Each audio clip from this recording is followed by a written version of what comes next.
सत श्री अकाल जी। मैं लवप्रीत कौर हाज़र हाँ जी दीप कौर द्वारा लिखी गई अज की कहानी लैके आओ आपां शुरू करते हाँ। निक्की का जन्म 70 के दहाके होया सी। एक छोटे जिहे पिंड नाजर सिंह के घर होया सी। निक्की हुणी 5 भैण भरा सन। वो सब तो वड्डी सी। उसदे 2 भरा ते 2 होर भैणां सन। एक भरा सब तो छोटा सी ते एक तीजे नंबर ते आउंदा सी। निक्की दे बापू जी फलां दी दुकान करदे सन ते फल वेचण भी जाया करदे सन। निक्की हुणां घर डंगर भी रखे हुए सन। घर दी आर्थिक दिशा ठीक ठाक सी। निक्की अपने भैण भरावां नाल पिंड दे ही स्कूल पढ़ी। 10 तक स्कूल सी सो ओह 10 तक पढ़ी। फिर ओह अपणियां भैणां नाल ही दूजे शहर जा अध्यापक लगण वाला कोर्स कर आई, पर उदों उन्हां नूं नौकरी ना मिली। फिर उन्हां घर ही बुनाई कढ़ाई दा काम शुरू कर लिया। उधर भरा भी पढ़दे सन। वो अगे पढ़े। फिर निक्की ते उसकी छोटी भैण दा विआह रख दिता गया। दोनों लड़के फौज विच सन। दोनां दे इकट्ठे ही विआह रख दिते गए। एक दिन निक्की दा ते दूजे दिन उसकी छोटी भैण दा। विआह दीआं पूरीआं तैयारियां सन, पर निक्की दे होण वाले वर नूं छुट्टी नहीं मिली ते छोटी दा वर छुट्टी आ गया। इसलिए पहलां छोटी दा विआह कर दिता गया। निक्की दा वर फिर 8 महीनिਆਂ बाद घर आया ते फिर निक्की दा विआह कीता गया। अगे निक्की दे सहुरे घर विच उसदे सस सहुरा नहीं सन ते वो अपने चाचे घर रहिंदा सी ते विआह तो कुछ महीने बाद ही उसनूं अलग कर दिता गया कि ओह हुण अपने घर आप ही रोटी बना खाए। पाल पोस वड्डा कर विआह दिता। चाचे अपने फर्ज निभा दिता। उधर हुण साल बाद निक्की दी दूजे नंबर दी भैण दा भी विआह कर दिता गया। उस वक्त दोवें वड्डे प्राहुणे छुट्टी आए सन ते सब तो छोटी दा विआह एक वकील नाल कीता गया। कुछ समय बाद स्कूली नौकरी निकली ते तिन्ने भैणां कागज भरे ते निक्की ते सब तो छोटी नूं नौकरी मिल गई, पर उसदी विचारली भैण दी किस्मत नौकरी नहीं आई ते उसने अपने पिंड दे स्कूल दे फार्म भरे सन, पर उसदी जगह उन्हां पिंड दे सरपंच दी घरवाली नूं मिली। हुण निक्की दे वड्डे भरा दा विआह भी कीता गया। उसदा वड्डा भरा भी अध्यापक लगा सी ते उसदा विआह भी अध्यापक लगी लड़की नाल होया। निक्की दा प्राहुणा ते दूजा प्राहुणा हुण उसे दिन ही घर आए ते विआह तो दूजे दिन ही चले गए। उधर हुण निक्की दे घर भी एक नन्नी जान आउण वाली सी। उधर निक्की दी छोटी भैण दे एक कुड़ी हो चुकी सी। हुण निक्की दे घर भी एक छोटी जही नन्नी धी आई। वो अपने पेके घर सी। फिर साल लंघिया। उसका पति घर आया, छोटी बच्ची नूं मिलिया। उधर छोटी घर भी एक होर धी आई। जिंदगी सब दी बहुत वधिया ते खुशियां विच बतीत हो रही सी। फिर एक वक्त ऐसा आया कि सब खुशियां बह गईयां। छोटी दा पति फौज छड्ड घर आ गया। नौकरी विच ही छड्ड आया। लख पुछण ते भी किसी नूं कुछ ना दस्सिया ते कहा कि मां बीमार, इसलिए ओह उस कोल ही रहना चाहुंदा। साल लंघिया। निक्की दे विआह नूं 4 साल हो चुके सन ते निक्की दी धी जिसदा नाम मिन्नी सी मसां 2.5 साल दी सी कि उसके पति दी ड्यूटी श्रीनगर किसी कस्बे लगी सी कि एक दिन अचानक निक्की नूं पता लगा कि जिस जगह उसके पति दी ड्यूटी उधर किसी देश द्रोही ने जहरीली गैस छड़ दिती। फौजी कैंप ते सारे जवान उधर पिंड खाली कर चुके हैं ते माली नुकसान घट होया। समय ते जवानां ने मौका संभाल लिया है, पर कुछ जवान शहीद भी हो गए हैं। इन्ना सुण निक्की दे पैरां हेठों जमीन खिसक गई। निक्की दौड़ अपने चाची सस घर गई। उन्हां उसके पति दे नाल लगे जवानां घरी पता कीता तां पता लगा कि उस नाल 2 होर जवान शहीद हो गए हैं। निक्की दी जान इन्ना सुण ही कंब गई। उधर उसके पति दी भी अजे कोई खबर नहीं सी मिल रही। उधर फौज अधिकारी भी उसनूं लभ रहे सन, पर उसका पता ना लगा। फिर दूजे दिन ਉਹ बेहोशी ਦੀ हालत ਵਿੱਚ ਮਿਲਿਆ ਤਾਂ ਉਸਨੂੰ ਸ਼ਹਿਰ ਹਸਪਤਾਲ ਭਰਤੀ ਕਰਵਾਇਆ ਗਿਆ। ਉਸਨੂੰ ਜ਼ਹਿਰੀਲੀ ਗੈਸ ਚੜ ਚੁੱਕੀ ਸੀ। ਉਧਰ ਨਿੱਕੀ ਰੋਜ਼ ਪੀਸੀਓ ਤੋਂ ਫੋਨ ਕਰਦੀ। ਫਿਰ ਫੌਜ ਅਧਿਕਾਰੀਆਂ ਦੱਸਿਆ ਕਿ ਉਹ ਠੀਕ ਹੈ ਤਾਂ ਕਿਤੇ ਜਾ ਕੇ ਨਿੱਕੀ ਦੇ ਸਾਹੀ ਸਾਹ ਆਇਆ, ਪਰ ਮਨ ਉਸਦਾ ਅਜੇ ਵੀ ਨਹੀਂ ਸੀ ਟਿਕ ਰਿਹਾ, ਕਿਉਂਕਿ ਮਨ ਨੂੰ ਦਿਲ ਨੂੰ ਸਬਰ ਉਦੋਂ ਤੱਕ ਕਿੱਥੇ ਆਉਣਾ ਸੀ ਜਦੋਂ ਤੱਕ ਨਿੱਕੀ ਆਪਣੇ ਅੱਖੀ ਨਾ ਦੇਖ ਲੈਂਦੀ ਤੇ ਬਾਕੀ ਨਾਲ ਦਿਆਂ ਦੀ ਸ਼ਹੀਦ ਬਾਰੇ ਸੁਣ ਤਾਂ ਉਸਦੇ ਪੈਸੇ ਹੀ ਦਿਲ ਦਹਿਲ ਗਿਆ ਸੀ। ਉਧਰ ਹੁਣ ਮਿੰਨੀ ਨੂੰ ਲੈ ਕੇ ਪੇਕੇ ਚਲੇ ਗਈ। ਉੱਥੇ ਜਾ ਆਪਣੇ ਵੀਰ ਨੂੰ ਕਿਹਾ ਕਿ ਉਹ ਇੱਕ ਵਾਰ ਆਪਣੇ ਪਤੀ ਨੂੰ ਦੇਖਣਾ ਚਾਹੁੰਦੀ ਹੈ, ਕਿਉਂਕਿ ਉਸਦਾ ਮਨ ਨਹੀਂ ਮੰਨ ਰਿਹਾ ਤੇ ਟਿਕ ਰਿਹਾ। ਉਸਦੀ ਮਾਂ ਨੇ ਉਸਨੂੰ ਕਾਫੀ ਹੱਦ ਤੱਕ ਸੰਭਾਲਿਆ। ਪਤਾ ਲੱਗਦੇ ਹੀ ਉਸਦੀਆਂ ਦੋਵੇਂ ਭੈਣਾਂ ਵੀ ਆ ਗਈਆਂ। ਉਧਰ ਉਸਦੀ ਭਾਬੀ ਨੇ ਉਸਨੂੰ ਮਾਂ ਤੋਂ ਵੀ ਵੱਧ ਕੇ ਹੌਸਲਾ ਦਿੱਤਾ, ਪਰ ਫਿਰ ਵੀ ਉਸਦੇ ਵੀਰ ਨੇ ਕਿਹਾ ਕਿ ਉਹ ਕੱਲ੍ਹ ਹੀ ਪਹਿਲੀ ਬੱਸ ਫੜ ਹਸਪਤਾਲ ਜਾ ਆਉਣਗੇ। ਹੁਣ ਨਿੱਕੀ ਨੂੰ ਬਸ ਕੱਲ੍ਹ ਸਵੇਰ ਦੀ ਉਡੀਕ ਸੀ। ਰਾਤ ਉਸਦੀ ਬਸ ਸੋਚ ਹੀ ਲੰਘੀ। ਬੁਰੇ ਖਿਆਲ ਵੀ ਆਏ। ਆਪਣੀ ਛੋਟੀ ਬੱਚੀ ਦਾ ਖਿਆਲ ਵੀ ਵੱਡ ਉਸਨੂੰ ਖਾ ਰਿਹਾ ਸੀ। ਸਵੇਰ ਹੋਈ, ਅਚਾਨਕ ਕਾਫੀ ਬਾਰਿਸ਼ ਸ਼ੁਰੂ ਹੋ ਗਈ। ਨਿੱਕੀ ਦੇ ਮਨ ਵਿੱਚ ਡਰ ਹੋਰ ਵੱਧ ਗਿਆ ਕਿ ਬਾਰਿਸ਼ ਨੇ ਉਹਨਾਂ ਦੇ ਜਾਨ ਵਿੱਚ ਅੜਚਨ ਪੈਦਾ ਕਰ ਦਿੱਤੀ, ਕਿਤੇ ਕੋਈ ਅਣਹੋਣੀ ਨਾ ਹੋ ਜਾਵੇ। ਉਸਦਾ ਸੋਚ ਹੁਣ ਰੋਣਾ ਆ ਰਿਹਾ ਸੀ। ਅੱਖਾਂ ਵਿੱਚੋਂ ਅੱਥਰੂ ਥੰਮ ਨਹੀਂ ਰਹੇ ਸਨ। ਇਹ ਦੇਖ ਉਸਦੀ ਭਾਬੀ ਨੇ ਉਸਨੂੰ ਕਿਹਾ ਕਿ ਉਹ ਤਿਆਰ ਹੋਵੇ ਤੇ ਚਲੇ ਜਾਵੇ। ਉਸਦੀ ਧੀ ਮਿੰਨੀ ਨੂੰ ਉਹ ਸੰਭਾਲ ਲਵੇਗੀ। ਉਹ ਸਕੂਲੋਂ ਛੁੱਟੀ ਲੈ ਗਈ ਅੱਜ। ਫਿਰ ਨਿੱਕੀ ਤੇ ਉਸਦਾ ਵੀਰ ਤਿਆਰ ਹੋ ਗਏ। ਨਿੱਕੀ ਤੇ ਉਸਦਾ ਵੀਰ ਪਿੰਡ ਵਾਲੇ ਅੱਡੇ ਤੇ ਜਾ ਖੜੇ, ਬੱਸ ਦੀ ਉਡੀਕ ਕਰਨ ਲੱਗੇ। ਬਾਰਿਸ਼ ਤੇਜ਼ ਦੀ ਵਜ੍ਹਾ ਨਾਲ ਬੱਸ ਨਾ ਆਈ। ਘੰਟਾ ਖੜੇ ਰਹੇ। ਇੰਨੇ ਨੂੰ ਨਿੱਕੀ ਦੇ ਬਾਪੂ ਪਿੱਛੇ ਆ ਗਏ। ਉਹਨਾਂ ਆਣ ਕਿਹਾ ਕਿ ਧੀਏ ਘਰੇ ਚੱਲ, ਬਾਰਿਸ਼ ਬਹੁਤ ਹੈ ਤੇ ਬੱਸ ਵੀ ਸ਼ਾਇਦ ਹੀ ਆਵੇ ਤੇ ਫੋਨ ਆਇਆ ਹੈ ਤੇਰੇ ਸਹੁਰੇ ਘਰ ਤੋਂ, ਤੇਰਾ ਪਤੀ ਠੀਕ ਹੈ। ਹੁਣ ਉਸਨੇ ਖੁਦ ਫੋਨ ਕੀਤਾ। ਇਹ ਸੁਣ ਨਿੱਕੀ ਜਲਦੀ ਘਰ ਤੁਰ ਪਈ ਤੇ ਹੁਣ ਉਸਨੂੰ ਘਰ ਜਾ ਕੇ ਜਲਦੀ ਆਪਣੇ ਪਤੀ ਨੂੰ ਫੋਨ ਕਰ ਹਾਲ ਚਾਲ ਜਾਣਨ ਦੀ ਕਾਹਲੀ ਸੀ। ਉਸਨੇ ਪਹਿਲਾਂ ਸਹੁਰੇ ਫੋਨ ਲਗਾਇਆ, ਪੁੱਛਿਆ ਕਿ ਮਿੰਨੀ ਦੇ ਪਾਪਾ ਕੀ ਕਹਿੰਦੇ ਸਨ, ਕਿਵੇਂ ਹਨ, ਫੋਨ ਕਿੱਥੋਂ ਕੀਤਾ ਤੇ ਉਹਨਾਂ ਆਪ ਗੱਲ ਕੀਤੀ ਨਾ। ਸਾਰੇ ਸਵਾਲ ਇੱਕੋ ਸਾਹੀ ਉਸਨੇ ਪੁੱਛ ਲਏ। ਅੱਗੇ ਉਸਦੀ ਚਾਚੀ ਸੱਸ ਨੇ ਕਿਹਾ, ਹਾਂ ਧੀਏ, ਉਹਨਾਂ ਦਾ ਪੁੱਤ ਠੀਕ ਹੈ। ਤੂੰ ਇੱਦਾਂ ਕਰ, ਮਿੰਨੀ ਨੂੰ ਲੈ ਅੱਜ ਹੀ ਘਰ ਆ ਜਾ, ਉਹਨਾਂ ਦਾ ਦਿਲ ਨਹੀਂ ਲੱਗ ਰਿਹਾ। ਨਿੱਕੀ ਨੇ ਇਹ ਸੁਣਾ ਕਿ ਅੱਜ ਹੀ ਘਰ ਆ ਜਾਣ ਦੀ। ਉਸਦਾ ਮੱਥਾ ਕੁਝ ਠਣਕਿਆ ਕਿ ਅੱਜ ਤੋਂ ਪਹਿਲਾਂ ਕਦੇ ਉਸਦੀ ਚਾਚੀ ਸੱਸ ਉਸਨੂੰ ਕਦੇ ਦੂਜੇ ਦਿਨ ਆਉਣ ਲਈ ਨਹੀਂ ਕਿਹਾ, ਸਗੋਂ ਜਦੋਂ ਵੀ ਕਿਹਾ ਤਾਂ ਕਿਹਾ ਸੀ ਕਿ ਮਾਪਿਆਂ ਕੋਲ ਵੀ ਧੀਆਂ ਨੂੰ ਵਿਆਹ ਤੋਂ ਬਾਅਦ ਰਹਿ ਦੁੱਖ ਸੁੱਖ ਸਾਂਝੇ ਤੇ ਕਟਾਉਣੇ ਚਾਹੀਦੇ। ਤੇ ਅੱਜ ਉਸਨੇ ਫਿਰ ਪੁੱਛਿਆ ਕਿ ਮਿੰਨੀ ਦੇ ਪਾਪਾ ਮੰਮੀ ਜੀ ਠੀਕ ਤਾਂ ਹਨ? ਅੱਛਾ, ਫੋਨ ਕਿੱਥੋਂ ਆਇਆ ਤੇ ਨੰਬਰ ਕੀ?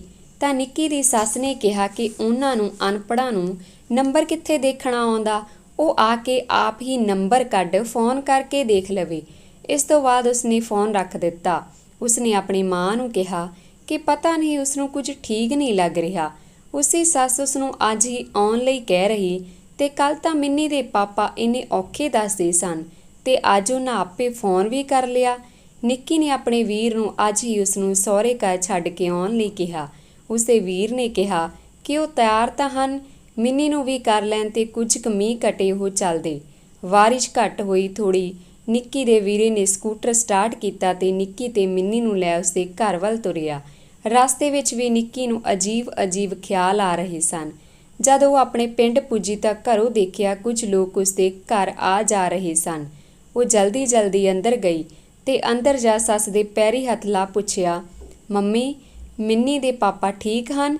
ਇੰਨੇ ਲੋਕ ਕਿਉਂ ਆ ਜਾ ਰਹੇ ਹਨ? ਤਾਂ ਨਿੱਕੀ ਦੀ ਸੱਸ ਨੇ ਕਿਹਾ, ਧੀਏ, ਉਹ ਤਾਂ ਖਬਰਸਾਰ ਲੈਣ ਆਏ ਹਨ ਤੇ ਤੂੰ ਪਾਣੀ ਪੀ ਲੈ। ਨਿੱਕੀ ਨੇ ਕਿਹਾ ਕਿ ਨਹੀਂ, ਉਹ ਪਹਿਲਾਂ ਫੋਨ ਕਰੇਗੀ। ਤਾਂ ਉਸਨੇ ਫੋਨ ਫਰੋਲਣਾ ਸ਼ੁਰੂ ਕਰ ਦਿੱਤਾ। ਇੰਨੇ ਨੂੰ ਪਿੰਡ ਦੀ ਇੱਕ ਬੁੱਢੀ ਨੇ ਉਸਦੀ ਸੱਸ ਨੂੰ ਕਿਹਾ, ਇੱਕ ਬੁੱਢੀ ਨੇ ਨਿੱਕੀ ਦੀ ਚਾਚੀ ਸੱਸ ਨੂੰ ਕਿਹਾ ਕਿ ਹੁਣ ਉਸਨੂੰ ਨੂੰਹ ਨੂੰ ਸੱਚ ਦੱਸ ਦੇਣਾ ਚਾਹੀਦਾ। ਫਿਰ ਇੱਕ ਹੋਰ ਬੋਲੀ ਕਿ ਉਸਦਾ ਵੀਰ ਵੀ ਆਇਆ, ਉਸਨੂੰ ਵੀ ਦੱਸ ਦੇਣਾ ਚਾਹੀਦਾ। ਉੱਧਰ ਉਸਦੇ ਦਿਓਰ ਚਾਚੇ ਦੇ ਲੜਕੇ ਨੇ ਉਸਦੇ ਵੀਰ ਨੂੰ ਸੱਚ ਦੱਸ ਦਿੱਤਾ। ਇੱਕ ਬੁੱਢੀ ਨੇ ਮਿੰਨੀ ਨੂੰ ਕੁੱਛੜ ਵਿੱਚ ਲੈ ਨਿੱਕੀ ਨੂੰ ਕਿਹਾ, ਧੀਏ, ਪਾਣੀ ਪੀ ਲੈ। ਨਿੱਕੀ ਬੋਲੀ ਕਿ ਜਿੰਨਾ ਚਿਰ ਉਹ ਮਿੰਨੀ ਦੇ ਪਾਪਾ ਨਾਲ ਗੱਲ ਨਹੀਂ ਕਰ ਲੈਂਦੀ ਉਸਦਾ ਮਨ ਨਹੀਂ ਟਿਕੇਗਾ। ਫਿਰ ਉਸ ਬੁੱਢੀ ਨੇ ਕਿਹਾ। ਉੱਧਰ ਉਸਦੀ ਸੱਸ ਦਾ ਸਬਰ ਬਨ ਵੀ ਟੁੱਟ ਗਿਆ। ਉਹ ਵੀ ਉੱਚੀ ਰੋਣ ਲੱਗੀ ਤੇ ਨਿੱਕੀ ਨੇ ਪੁੱਛਿਆ, ਮੰਮੀ ਜੀ ਕੀ ਹੋਇਆ ਮਿੰਨੀ ਦੇ ਪਾਪਾ ਨੂੰ? ਤਾਂ ਉਸਦੀ ਸੱਸ ਨੇ ਕਿਹਾ ਕਿ ਉਹ ਸਾਨੂੰ ਛੱਡ ਤੁਰ ਗਿਆ ਹੈ। ਨਿੱਕੀ ਉਸੇ ਵਕਤ ਬੇਹੋਸ਼ ਹੋ ਗਈ। ਉੱਧਰ ਮਿੰਨੀ ਦਾ ਇਕੱਠ ਦੇਖ ਰੋ ਬੁਰਾ ਹਾਲ ਸੀ। ਆਪਣੀ ਮਾਂ ਨੂੰ ਦੇਖ ਉਹ ਹੋਰ ਉੱਚੀ ਰੋਣ ਲੱਗ ਗਈ।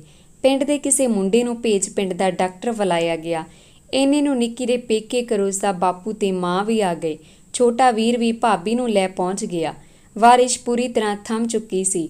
ਹੁਣ ਡਾਕਟਰ ਉਸਨੂੰ ਟੀਕਾ ਲਗਾ ਕੇ ਆਰਾਮ ਕਰਨ ਲਈ ਕਹਿ ਚਲਾ ਗਿਆ। ਕੁਝ ਸਮੇਂ ਬਾਅਦ ਉਸ ਨੂੰ ਹੋਸ਼ ਆਇਆ। ਉਹ ਫਿਰ ਉੱਚੀ ਉੱਚੀ ਰੋਣ ਲੱਗੀ। ਉਸ ਦੀ ਭਾਬੀ ਮਾਂ ਉਸ ਨੂੰ ਚੁੱਪ ਕਰਵਾਇਆ। ਉਸ ਦੀ ਮਾਂ ਨੇ ਕਿਹਾ, ਪੁੱਤ ਰੋਣਾ ਨਹੀਂ, ਸਗੋਂ ਉਸ ਨੂੰ ਮਾਣ ਹੋਣਾ ਚਾਹੀਦਾ ਕਿ ਉਸ ਦੇ ਪਤੀ ਦੀ ਵਜ੍ਹਾ ਨਾਲ ਕਿੰਨੇ ਮਾਸੂਮ ਲੋਕਾਂ ਦੀ ਜਾਨ ਬਚੀ ਹੋਣੀ। ਉਹ ਤੇ ਦੇਸ਼ ਨਾਮੇ ਆਪਣੀ ਜਾਨ ਵਾਰ ਕੇ ਸ਼ਹੀਦ ਹੋਇਆ। ਉਸ ਦੀ ਭਾਬੀ ਵੀ ਉਸ ਨੂੰ ਬਹੁਤ ਹੌਸਲਾ ਦਿੱਤਾ। ਉਹ ਰੋਂਦੀ ਰਹੀ ਤੇ ਕਹਿ ਰਹੀ ਸੀ ਕਿ ਉਹ ਜਾਣਦੀ ਸੀ ਤਾਂ ਉਸ ਦਾ ਮਨ ਨਹੀਂ ਸੀ ਠਹਿਰ ਰਿਹਾ। ਉਹ ਜਾਣਦੀ ਸੀ ਅਣਹੋਣੀ ਹੋਣ ਵਾਲੀ। ਮੇਰੀ ਧੀ ਰੁਲ ਗਈ, ਮੈਂ ਰੁਲ ਗਈ। ਸਾਰਿਆਂ ਉਸ ਨੂੰ ਚੁੱਪ ਕਰਵਾਇਆ। ਉਧਰੋਂ ਫੌਜ ਵਿੱਚੋਂ ਫੋਨ ਆਇਆ ਕਿ ਉਹ ਉਸ ਦੀ ਮ੍ਰਿਤਕ ਦੇਹ ਨੂੰ ਲੈ ਕੇ ਕੱਲ੍ਹ ਪਹੁੰਚ ਜਾਣਗੇ। ਇੱਦਾਂ ਹੀ ਸ਼ਾਮ ਹੋ ਗਈ। ਨਿੱਕੀ ਦੀ ਮਾਂ ਘਰ ਮੁੜ ਗਈ ਡੰਗਰਾਂ ਕੋਲ ਤੇ ਉੱਥੇ ਉਸ ਦੀ ਭਾਬੀ ਰੁਕ ਗਈ। ਰਾਤ ਸਭ ਦੀ ਰੋ ਰੋ ਹੀ ਲੰਘੀ। ਦੂਜੀ ਸਵੇਰ ਹੀ ਉਸ ਦੀ ਮਾਂ ਆ ਗਈ। ਉਸ ਦੀਆਂ ਦੋਵੇਂ ਭੈਣਾਂ ਵੀ ਪਹੁੰਚ ਗਈਆਂ। ਉਹਨਾਂ ਉਸ ਨਾਲ ਦੁੱਖ ਸਾਂਝਾ ਕੀਤਾ ਤੇ ਦੁਪਹਿਰ ਤੱਕ ਫੌਜ ਅਧਿਕਾਰੀ ਨਿੱਕੀ ਦੇ ਪਤੀ ਦਾ ਸਮਾਨ ਤੇ ਮ੍ਰਿਤਕ ਦੇਹ ਲੈ ਕੇ ਘਰ ਪਹੁੰਚ ਗਏ।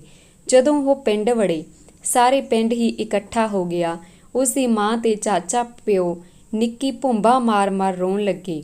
ਫਿਰ ਉਸ ਦੀ ਦੇਹ ਨੂੰ ਘਰ ਲੈ ਆਏ। ਲਾਸ਼ ਬਾਕਸ ਵਿੱਚ ਬੰਦ ਤਿਰੰਗੇ ਵਿੱਚ ਲਿਪਟੀ ਸੀ। ਤਨ ਤੇ ਵਰਦੀ ਸੀ ਤੇ ਸਰੀਰ ਜ਼ਹਿਰੀਲੀ ਗੈਸ ਦੀ ਵਜ੍ਹਾ ਨਾਲ ਨੀਲਾ ਹੋ ਚੁੱਕਾ ਸੀ। ਫਿਰ ਜਲਦੀ ਸਭ ਰਸਮਾਂ ਕੀਤੀਆਂ ਗਈਆਂ ਕਿਉਂਕਿ ਘਰ ਦੇਹ ਨੂੰ ਜ਼ਿਆਦਾ ਵਕਤ ਜ਼ਹਿਰੀਲੀ ਗੈਸ ਦੀ ਵਜ੍ਹਾ ਨਾਲ ਖੁੱਲ੍ਹਾ ਨਹੀਂ ਸੀ ਰੱਖ ਸਕਦੇ। ਨਿੱਕੀ ਦੇ ਛੋਟੇ ਭੈਣ ਦੇ ਪਤੀ ਨੇ ਅੱਗੇ ਹੋ ਸਭ ਕਾਰਜ ਕੀਤੇ ਤੇ ਉਸ ਦੀ ਦੇਹ ਨੂੰ ਖੁੱਲ੍ਹੇ ਪਿੰਡ ਦੇ ਰਸਤੇ ਵਿੱਚ ਲੈ ਗਏ। ਉਧਰ ਮਿੰਨੀ ਦਾ ਪਾਪਾ ਵਾਰੀ ਪੁੱਛ ਬੁਰਾ ਹਾਲ ਸੀ ਤੇ ਬਾਕੀ ਸਭ ਦਾ ਰੋ ਫੌਜ ਅਧਿਕਾਰੀਆਂ ਉਸ ਦੇ ਭੈਣ ਦੇ ਪਤੀ ਨੂੰ ਦੱਸਿਆ ਕਿ ਉਹ ਕਿੰਜ ਸ਼ਹੀਦ ਹੋਇਆ, ਕਿਉਂਕਿ ਉਸ ਵਕਤ ਦਾ ਹਾਲ ਸੁਣਨ ਦਾ ਦਿਲ ਕਿਸੇ ਵੱਡੇ ਦਿਲ ਦਾ ਹੋ ਸਕਦਾ ਹੈ। ਨਿੱਕੀ ਦਾ ਜੀਜਾ ਵੀ ਫੌਜ ਵਿੱਚ ਸੀ। ਉਹ ਸੁਣਨ ਦੀ ਤਾਕਤ ਰੱਖਦਾ ਸੀ। ਫੌਜ ਅਧਿਕਾਰੀਆਂ ਦੱਸਿਆ ਕਿ ਅਚਾਨਕ ਸ਼੍ਰੀਨਗਰ ਦੇ ਕਸਬੇ ਕਿਸੇ ਜ਼ਹਿਰੀਲੀ ਗੈਸ ਛੱਡ ਦਿੱਤੀ। ਪਤਾ ਲੱਗਦਾ ਪੂਰਾ ਪਿੰਡ ਮਿੰਟਾਂ ਵਿੱਚ ਹੀ ਖਾਲੀ ਕਰਵਾ ਲਿਆ ਗਿਆ। ਸਾਰੇ ਜਵਾਨ ਪਿੰਡ ਖਾਲੀ ਕਰਵਾ ਰਹੇ ਸਨ। 2 ਜਵਾਨ ਪਿੱਛੇ ਰਹਿ ਗਏ ਸਨ, ਜਿਨ੍ਹਾਂ ਵਿੱਚੋਂ ਇੱਕ ਮਿੰਨੀ ਦਾ ਪਾਪਾ ਸੀ। ਪਿੰਡ ਵਿੱਚ ਇੱਕ ਬੁੱਢਾ ਘਰ ਵਿੱਚ ਫਸਿਆ ਰਹਿ ਗਿਆ ਸੀ। ਉਸ ਦਾ ਸਾਥੀ ਬੁੱਢੇ ਨੂੰ ਲੈ ਗੱਡੀ ਕੋਲ ਆ ਗਿਆ, ਪਰ ਨਿੱਕੀ ਦਾ ਪ੍ਰਾਹੁਣਾ ਨਹੀਂ ਮੁੜਿਆ। ਉਹਨਾਂ ਵਾਪਸ ਜਾ ਉਸ ਨੂੰ ਬਹੁਤ ਲੱਭਿਆ ਪਰ ਨਾ ਮਿਲਿਆ। ਗੈਸ ਕਾਫੀ ਵੱਧ ਚੁੱਕੀ ਸੀ। ਸਭ ਦੀ ਹਾਲਤ ਬਹੁਤ ਖਰਾਬ ਹੋ ਚੁੱਕੀ ਸੀ। ਉੱਥੋਂ ਦੇ ਜਵਾਨ ਬੇਹੋਸ਼ ਹੋ ਗਏ ਤੇ ਕਾਫੀ ਦਮ ਤੋੜ ਚੁੱਕੇ ਸਨ। ਪਰ ਜਦੋਂ ਯੂਨਿਟ ਵਿੱਚ ਆ ਵੇਰਵਾ ਲਿਆ ਗਿਆ ਤਾਂ ਮਿੰਨੀ ਦਾ ਪਿਤਾ ਗੈਰ ਹਾਜ਼ਰ ਪਾਇਆ ਗਿਆ। ਤਾਂ ਫਿਰ ਤੋਂ ਗੈਸ ਚੜ੍ਹਨ ਤੋਂ ਬਚਾਅ ਵਾਲੇ ਕੱਪੜੇ ਪਾ ਉਸ ਨੂੰ ਤਲਾਸ਼ਿਆ ਗਿਆ ਤੇ ਉਹ ਉਹਨਾਂ ਨੂੰ ਬੇਹੋਸ਼ੀ ਦੀ ਹਾਲਤ ਵਿੱਚ ਮਿਲਿਆ। ਉਸ ਨੂੰ ਹਸਪਤਾਲ ਭਰਤੀ ਕਰਵਾਇਆ ਗਿਆ, ਪਰ ਫਿਰ ਉਸਨੇ ਪਰਸੋਂ ਰਾਤ ਹੀ ਦਮ ਤੋੜ ਦਿੱਤਾ। ਉਸ ਦਾ ਸਮਾਨ ਉਹਨਾਂ ਘਰਦਿਆਂ ਹਵਾਲੇ ਕਰ ਦਿੱਤਾ। ਹੁਣ ਨਿੱਕੀ ਦੇ ਪਤੀ ਨੂੰ ਸਭ ਨੇ ਫੁੱਲ ਭੇਟ ਕਰ ਰਸਮੀ ਢੰਗ ਤੇ ਸਨਮਾਨ ਨਾਲ ਸ਼ਹੀਦ ਨੂੰ ਵਿਦਾ ਕਰ ਅਗਨ ਭੇਟ ਕੀਤਾ ਗਿਆ। ਫੌਜ ਅਧਿਕਾਰੀ ਨਿੱਕੀ ਨੂੰ ਜ਼ਰੂਰੀ ਕਾਗਜ਼ ਫੜਾ ਤੇ ਉਸ ਤੋਂ ਸਾਈਨ ਕਰਾ ਉਸ ਨੂੰ ਪੈਨਸ਼ਨ ਤੇ ਉਸ ਦੀ ਬੇਟੀ ਨੂੰ ਵੱਡੀ ਪੈਨਸ਼ਨ ਲਗਾਉਣ ਤੇ ਕੁਝ ਰਾਸ਼ੀ ਭੇਟ ਕਰਨ ਦਾ ਵਾਅਦਾ ਕਰ ਚਲੇ ਗਏ। ਸੰਸਕਾਰ ਤੋਂ ਬਾਅਦ ਸਭ ਲੋਕ ਆਪੋ ਆਪਣੇ ਘਰੇ ਚਲੇ ਗਏ। ਕੁਝ ਰਿਸ਼ਤੇਦਾਰ ਹੀ ਠਹਿਰੇ ਉੱਥੇ। ਨਿੱਕੀ ਕੋਲ ਉਸ ਦੀ ਮਾਂ ਠਹਿਰੀ। ਉਸ ਦੀ ਇੱਕ ਭੈਣ ਤੇ ਵਾਕੀ ਚਲੇ ਗਏ। ਲੋਕ ਆਏ, ਦੁੱਖ ਮਨਾ ਚਲੇ ਗਏ, ਪਰ ਨਿੱਕੀ ਤੇ ਉਸ ਦੀ ਧੀ ਦੀ ਜਿੰਦ ਨੂੰ ਤਾਂ ਉਸ ਦੇ ਪਤੀ ਦੇ ਚਲੇ ਜਾਣ ਬਾਅਦ ਵੱਡਾ ਦੁੱਖ ਲੱਗ ਚੁੱਕਾ ਸੀ। ਫੌਜ ਵੱਲੋਂ ਲੱਗੀ ਪੈਨਸ਼ਨ ਤੇ ਰਾਸ਼ੀ ਕੀ ਉਸ ਦੇ ਪਤੀ ਤੇ ਮਿੰਨੀ ਦੇ ਪਾਪਾ ਦੀ ਕਮੀ ਪੂਰੀ ਕਰ ਸਕਦੀ ਸੀ। ਦੂਜੇ ਦਿਨ ਉਸ ਦੀ ਮਾਂ ਵੀ ਸਾਮੀ ਫੁੱਲਾਂ ਦੀ ਰਸਮ ਬਾਅਦ ਘਰ ਚਲੀ ਗਈ। ਇੱਦਾਂ ਹੀ ਭੋਗ ਤੱਕ ਕਦੇ ਨਿੱਕੀ ਦੀ ਭੈਣ ਭਰਾ ਭਾਬੀ ਆਉਂਦੇ ਰਹੇ। ਫਿਰ ਭੋਗ ਪੈ ਗਿਆ, ਸਭ ਆਏ ਤੇ ਆਣ ਚਲੇ ਗਏ। ਕੁਝ ਦਿਨ ਫਿਰ ਨਿੱਕੀ ਆਪਣੇ ਸਹੁਰੇ ਰਹੀ। ਫਿਰ ਪੇਕੇ ਮਿਲ ਸਹੁਰੇ ਆ ਗਈ, ਕਿਉਂਕਿ ਉਹ ਡਿਊਟੀ ਵੀ ਕਰਦੀ ਸੀ। ਹੁਣ ਤਾਂ ਮਿੰਨੀ ਦਾ ਢਿੱਡ ਵੀ ਉਸਨੇ ਭਰਨਾ ਸੀ।